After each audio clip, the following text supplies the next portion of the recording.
Very very good afternoon सभी लोगों को। इकोनॉमिक्स बाय विनोद सर पर आप लोगों का फिर से स्वागत और अभिनंदन है।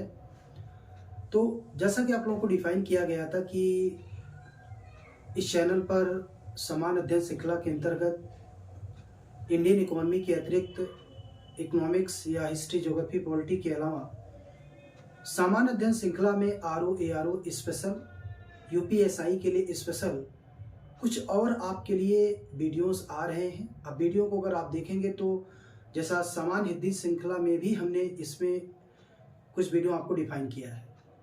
तो करंट इकोनॉमी के अंतर्गत आइए हम लोग देखते हैं आज की श्रृंखला में कि आज का जो करंट इकोनॉमी का जो सेगमेंट है वो क्या है।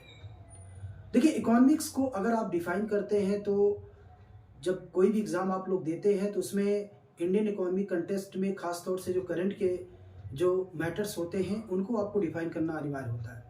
तो आप लोग जानते हैं कि जब आप इन चीज़ों को डिफाइन करते हैं तो इसमें बहुत सारी बातें ऐसी होती हैं जिसे आपको डिफाइन करना भी अनिवार्य होता है। तो हम लोग उसी छोटी छोटी चीज़ों को डिफाइन करते हुए ही आगे बढ़ेंगे। तो आज आइए देखते हैं इंडियन इकोनॉमिक पैटर्न का कौन सा ऐसा क्राइटेरिया है जो आपके लिए आज महत्वपूर्ण है।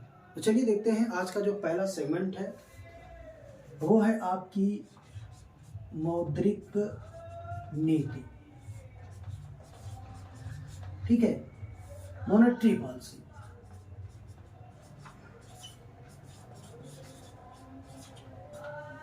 ठीक है, मॉनेटरी पॉलिसी।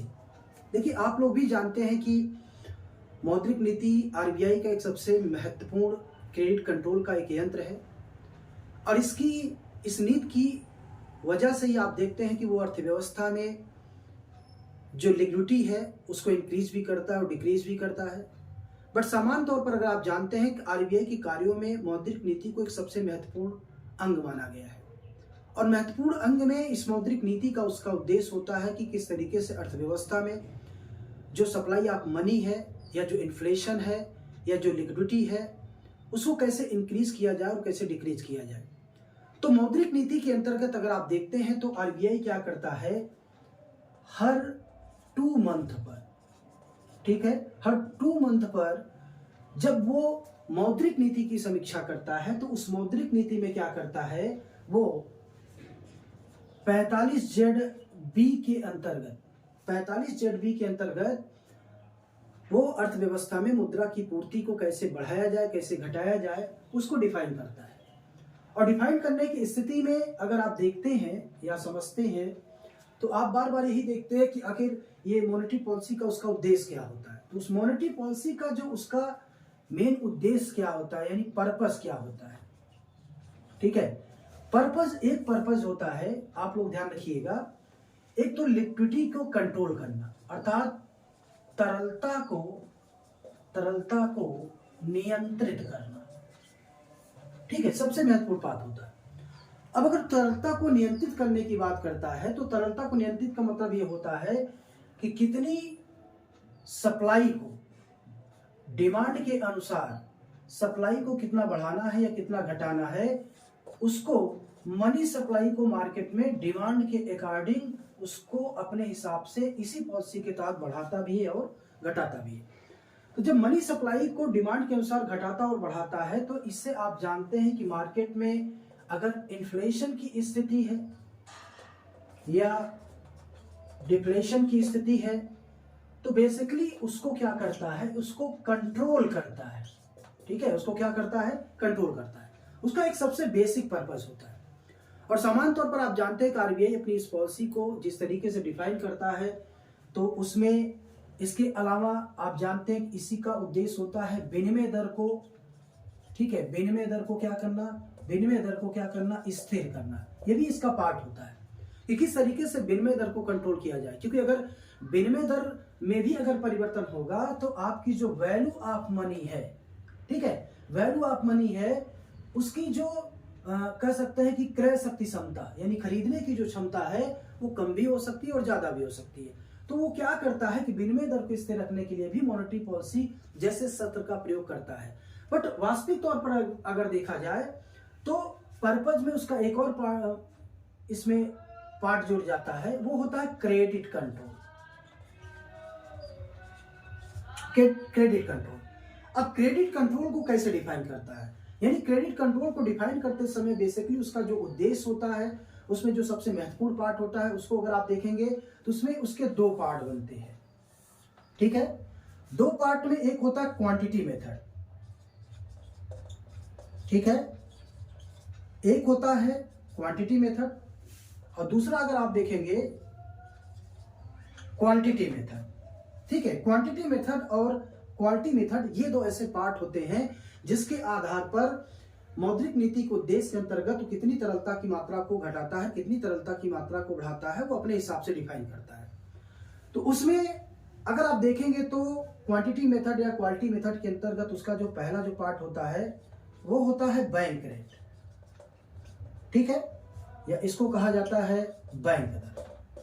ठीक, इसके अलावा दूसरा जो पार्ट होता है इसमें एक होता है रेपो रेट और reverse repo rate, reverse repo rate.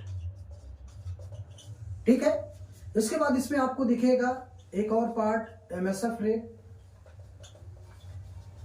ठीक, इसके बाद एक पार्ट आपको मिलेगा इसमें बेस रेट,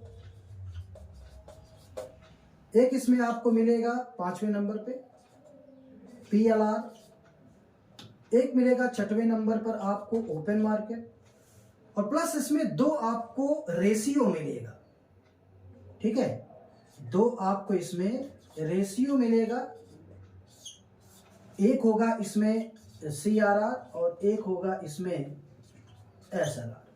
ठीक है, तो आप देख सकते हैं कि ये जो पॉलिसी है, इस पॉलिसी में यानी मॉनेटरी पॉलिसी के अंतर्गत जब आरबीआई इस रेशियो को फॉलो करता है तो उसमें एक क्वांटिटी मेथड का एक ही उद्देश्य होता है कि किस तरीके से अर्थव्यवस्था में इन्फ्लेशन को कंट्रोल करने के साथ मुद्रा की विनिमय दर को क्या करना, स्थिर करना। क्योंकि सामान्य तौर पर इसी क्रेडिट कंट्रोल पॉलिसी के अंतर्गत जब इसी नीति को अपनाता है तो उसका उद्देश्य होता है कि अर्थव्यवस्था में किस तरीके से अर्थव्यवस्था में आर्थिक विकास की दर या विनिमय को स्थिर रखना या आर्थिक विकास की दर को किस तरीके से बढ़ाना, उसके लिए इस तरीके से अपनी इस पॉलिसी के तहत वो काम करता है हर 2 महीने पर।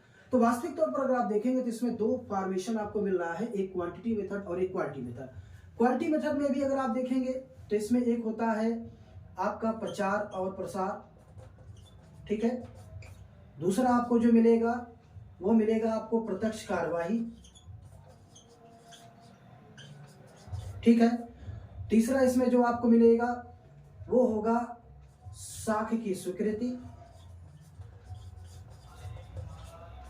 ठीक है, इसके अलावा मिलेगा सीमांत आवश्यकता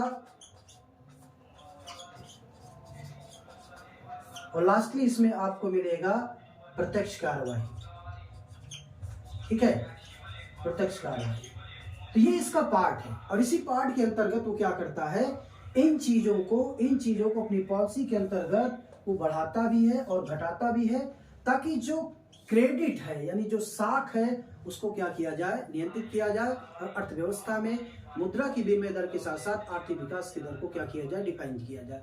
इस तरीके से आप मॉनेटरी पॉलिसी को अगर आप देखेंगे तो वैसे तो अभी इसमें देखा जाए साख नियंत्रण की नीति को अपनाने के लिए उसमें कोई अलग से रेशियो नहीं अपनाया है और पिछले कुछ महीनों से उन्होंने क्वांटिटी मेथड के अंतर्गत बैंक दर को 6.15% पर, रेपो रेट को अगर आप देखेंगे 5.90% पर, रिवर्स रेपो को 3.35% पर, एमएसएफ रेट को जो कि बैंक दर के बराबर ही होता है वो 6.15% ही रखा गया है। बेस रेट को भी उसी को डिजाइन किया गया है। तो इस तरीके से आप देखते हैं वो अपने इसी पॉलिसी के अंतर्गत अपनी तरलता को नियंत्रित करने की नीति को आधार बनाते हुए मौद्रिक नीति का क्या करता है, पालन करता है। तो इस तरीके से आप जानते हैं हर 2 महीने पर मौद्रिक नीति के संदर्भ उसकी आर्थिक समीक्षा की नीति आती है और इसमें भी अब इस पर हम लोग डिटेल में थोड़ा सा नेक्स्ट वीडियो में चर्चा करेंगे कि आखिर बैंक दर क्या होता है, रेपो दर क्या होता है, MSF rate, base rate, PLR क्या होता है, इसके बारे में हम लोग आपको डिटेल में चर्चा करेंगे। तो इसलिए आज का एक छोटा सा पार्ट था, करंट से संबंधित था और इसका उद्देश्य क्या होता है उस पर हम लोगों ने चर्चा किया। बाकी अगले कुछ और वीडियो में आपको इस पर बिल्कुल डिटेल में अच्छे तरीके से इस पर हम आपको जानकारी देंगे। तो आज की क्लास में इतना ही। बहुत बहुत धन्यवाद। Thank you.